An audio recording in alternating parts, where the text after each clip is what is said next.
नमस्कार मित्रांनो, RTEचे ॲडमिशन आता सुरू झालेले आहेत.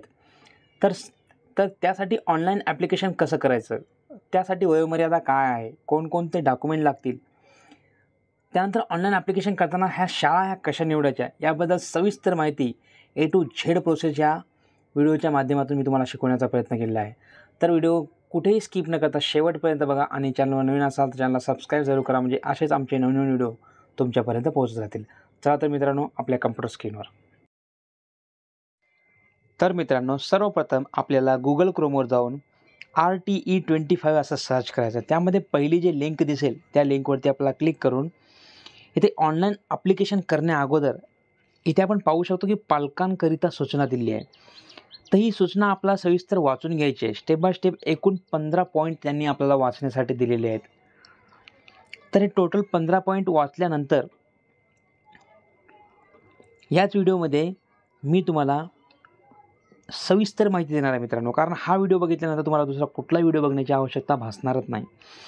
त्यानंतर जे काही 25% रिझर्वेशन असतं तर ते कशा पद्धतीनं, त्यासाठी पालकांसाठी एक सूचना यामध्ये दिली आहे.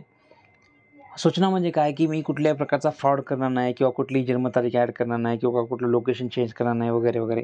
त्यानंतर आता आपण पाहणार आहोत की वय, जे काय वयाची मर्यादा आहे, तर त्याची एक PDF वेगळी आहे मित्रांनो.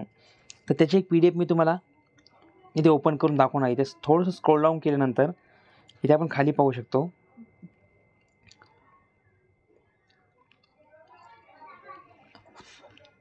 बघा, यामध्ये एज लेवल इथं आपण पाहू शकतो की GR about entry level age.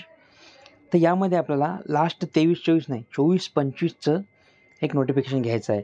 त्या नोटिफिकेशन इथे पाहू शकतो आपण की 1 जून 2020 ते 31 डिसेंबर 2021 पर्यंत, म्हणजे 3 वर्षे.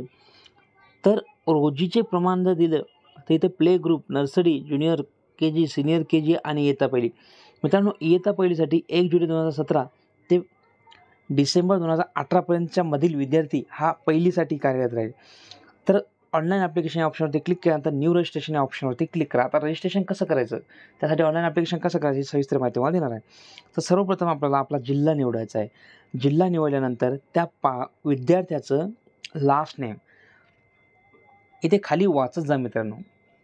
Last name, first name and middle name. तर मी ते पटापट टाईप करून घेतो.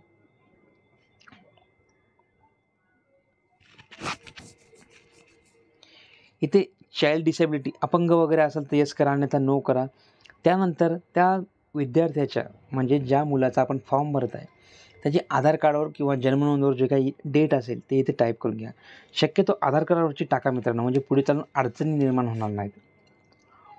त्यानंतर कॅप्शा कोड टाकल्यानंतर आपल्याला एक रजिस्टर मोबाईल नंबर टाकायचा आहे, जो की आपल्या जवळ कार्यरत असला पाहिजे मित्रांनो. तो नंबर चालू पाहिजे, त्यामध्ये बॅलन्स पण असायला पाहिजे बरं का.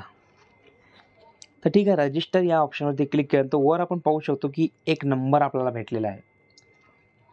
तो नंबर आपल्याला कुठेतरी नोट डाऊन करून घ्यायचा आहे आणि त्यानंतर तो नंबर इथे टाईप करून आपल्या रजिस्टर मोबाईलवर एक SMS आला असेल आणि त्या SMSमध्ये एक पासवर्डसुद्धा आला असतो. तर तो पासवर्ड आपल्याला इथे टाईप करून घ्यायचा आहे. तो पासवर्ड टाईप केल्यानंतर आपल्याला काही अशा प्रकारे एक पॉपअप दिसेल. तर ओल्ड पासवर्ड म्हणजे जो काय आपल्या मोबाईलवर आला तो पासवर्ड इथे टाका आणि एक नवीन पासवर्ड क्रिएट करा. तुम्ही तुमच्या मनाने XYZ@1234 वगैरे काही पण करू शकता, किंवा system@1234, pass@1234 किंवा 3 पर्यंत असं कुठलंही ॲड केल्यानंतर पासवर्ड अपडेट सक्सेसफुली इथे आपल्याला शो होईल.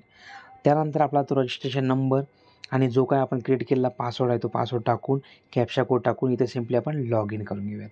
एकदम सोपी प्रोसेस आहे मित्रांनो, काही काळजी करण्यासारखं नाही आहे.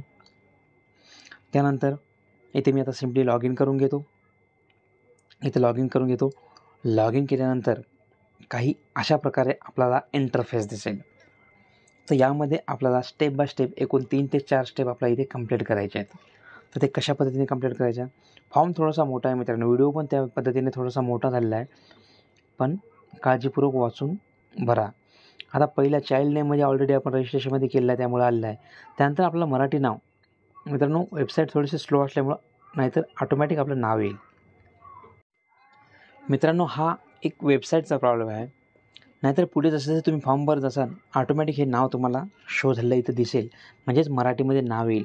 पण आता इथे येत नाही आहे मित्रांनो. गुगल इनपुटसुद्धा यामध्ये काम करत नाही. त्याच्यामुळं आपल्याला काय करायचं आहे मित्रांनो, की व्हॉट्सअपला किंवा आपल्या वर्ड फाईलमध्ये हे नाव टाईप करून ठेवा आणि डायरेक्ट कॉपी पेस्टसुद्धा होऊ शकते याच्यामध्ये.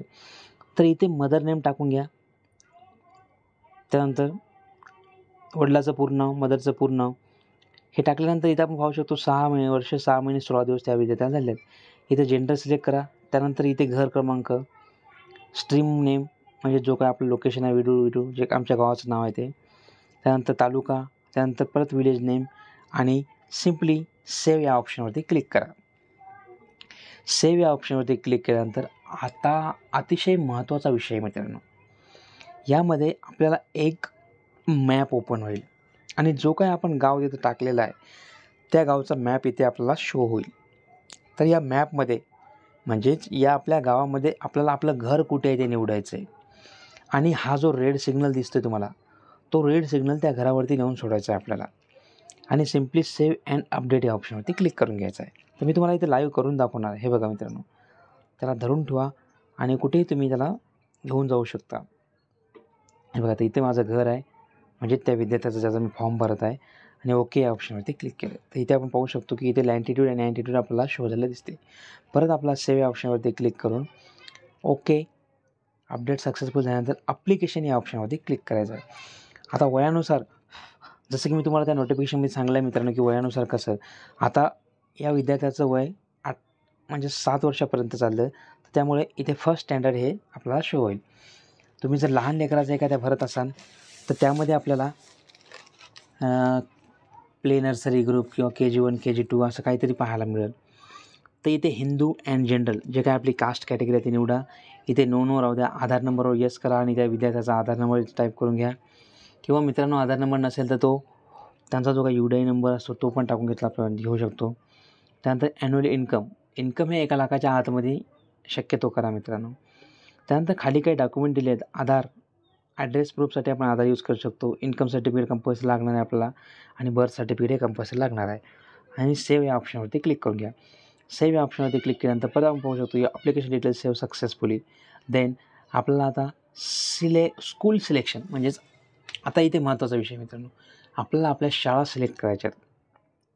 तर जेव्हा आपण 1 किलोमीटरच्या आतमध्ये, मित्रांनो आपण जो लोकेशन घेतला आहे तिथून 1 किलोमीटरच्या आतमध्ये आपल्याला एवढ्या शाळा दाखवत आहे, तर त्यापैकी तुम्हाला कोणती शाळा चूज करायची आहे ते आपल्यावर डिपेंड असतं मित्रांनो, की कोणती शाळा तुम्हाला बेटर वाटेल किंवा नाही. आणि अजून एक मित्रांनो, यावर्षी गेल्या वर्षीसारख्या शाळा बऱ्याचशा ते शाळा शो झालेल्या दिसत नाहीत यामध्ये.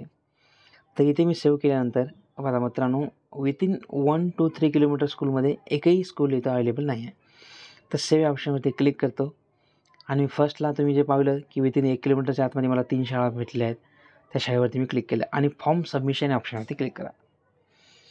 फॉर्म सबमिशन या ऑप्शनवरती क्लिक केल्यानंतर मित्रांनो इथे डिटेल मी थोडी हाईड करून ठेवली आहे, कारण कोणाची पर्सनल डिटेल्स आपण शेअर नाही करू शकत कोणासोबत. तर ठीक आहे, ही डिटेल्स परत एकदा वाचून घ्या, कारण एकदा सबमिट केल्यानंतर आपल्याला कुठलाही बदल करता येणार नाही. आणि इथे कन्फर्म अँड सबमिट या ऑप्शनवरती क्लिक करून घ्या. तर आपला फॉर्म हा कंप्लीट झालेला आहे मित्रांनो. आता यामध्ये आपल्याला कुठल्याही प्रकारचं एडिट वगैरे ऑप्शन नाही आहे. त्यानंतर फॉर्म सबमिशन या ऑप्शनवरती क्लिक करा.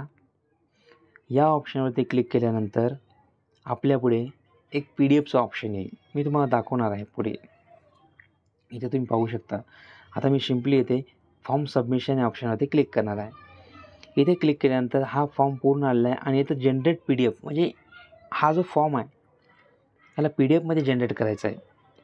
तर याला जनरेट PDF या ऑप्शनवरती क्लिक केल्यानंतर ऑटोमॅटिक आपली PDF साईज फाईल ओपन होऊन जाईल. PDFची फाईल ओपन झाल्यानंतर इथे आपण पाहू शकतो की ही PDF फाईल आपली ओपन झाली आहे. ही PDF फाईलची प्रिंट करा आणि त्या विद्यार्थ्याच्या वडिलांना किंवा त्या विद्यार्थ्याला देऊन टाका आणि आपल्या पण कुठेतरी डेस्कटॉपला वगैरे सेव्ह करून ठेवा. तर मित्रांनो, आशा करतो व्हिडिओ आवडला असेल. नक्की लाईक करा, शेअर करा, सबस्क्राईब करा, म्हणजे असेच आमचे नवीन व्हिडिओ तुमच्यापर्यंत पोहोचत राहतील. जय हिंद,